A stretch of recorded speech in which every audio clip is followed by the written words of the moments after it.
Sure. Appreciate it. Get that out of the way. Get that out of the way.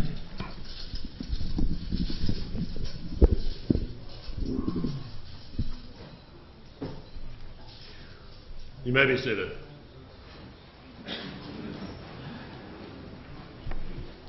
Oh, that's interesting. Okay. That's quite far away from me. My eyes are good, but not that good. Shabbat Shalom. Boker Tov. Good morning, everybody. After the march between the walls of water, which thankfully, hopefully, happily, are illustrated right over there, it's nice to have a visual aid, the Israelites are faced with their first challenge, a lack of water. They march a distance of 3 days' journey into the desert without any water to drink. Finally, finding a place called Marah, which has water, but discovering it to be of the non-potable variety, they begin to grumble. Manishte, what are we going to drink? Our commentators are quick to note that this phrasing is not polite. It is the kind of angry grumbling which the Israelites will engage with for much of the rest of their journey. Even after all the plagues and the splitting of the sea, the columns of fire and cloud, the freedom from their oppressors, the Israelites are unhappy, and they see the world as an insurmountable challenge, ambivalent at best to their needs and suffering. In the midst of this struggle, we come to the highly ambiguous verse 25 of chapter 15 of Exodus. After I read the verse, I'm going to explore two possibilities for how to read its ambiguities. Then I want to suggest that how you read this verse actually matters. And lastly, I want us to think about reading texts as a litmus test for how we live. So at last, the verse. V'yitzak el Hashem, v'yorehu Hashem etz v'shaleach el hamayim, v'yimteku hamayim sham, sam lo chok u'mishpat, v'sham nisahu. So Moses cried out to God, and God showed him eitz, a tree or some wood, which he threw upon the waters, and the waters sweetened.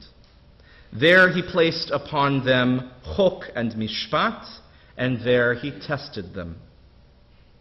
A few things are unclear here. First, how did the waters become sweet? Was it a miracle, or was it a natural result of the wood? Second, what is a chok, and what is a mishpat?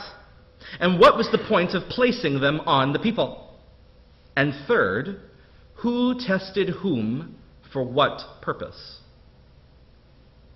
A chok, according to Nachmanides, is a law which a person could arrive at logically. It is the way of the world.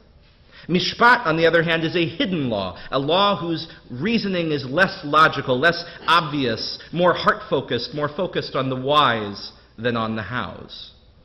And therefore, says Nachmanides, one possibility is that Moses taught the people practical information and moral instruction.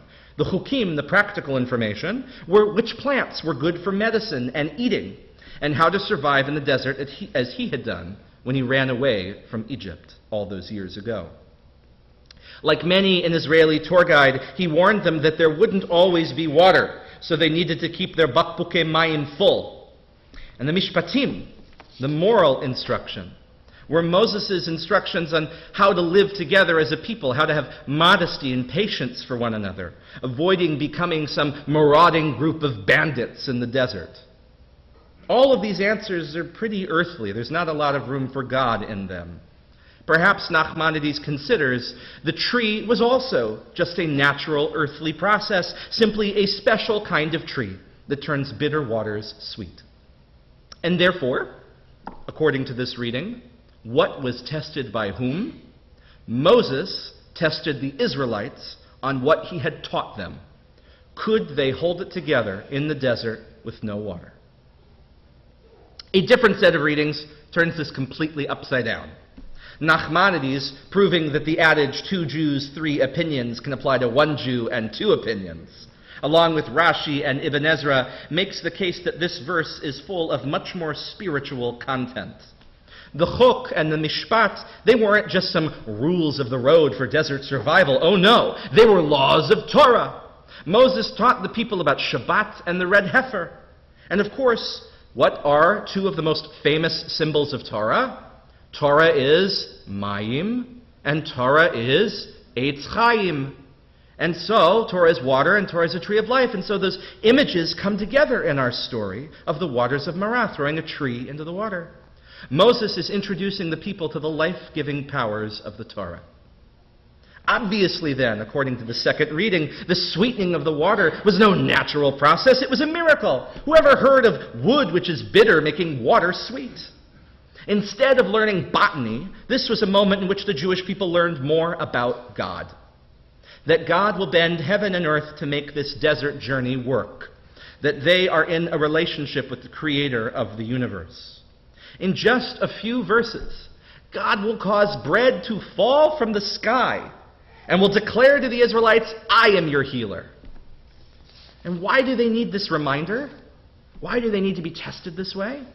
Because if you as an Israelite only came to an awareness of God in the last few weeks, you might have thought that God is nothing but deadly and frightening, scary and overwhelming. God is the God of plagues and crushing waters.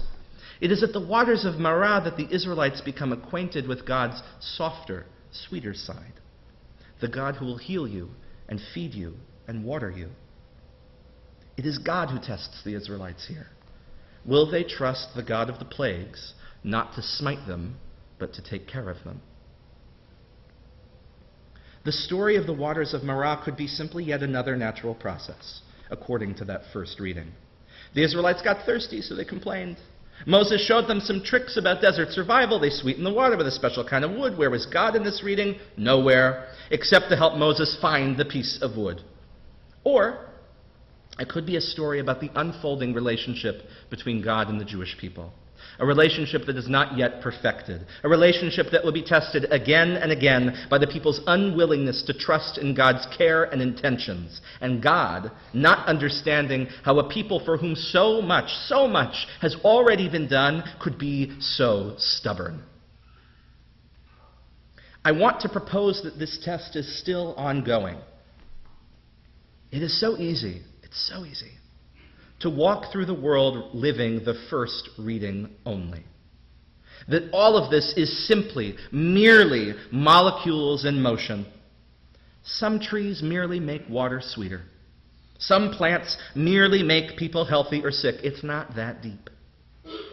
When all we see are brute facts, good enough explanations of the how, but not the why, we are paradoxically asked to become blind to our own experience of the world.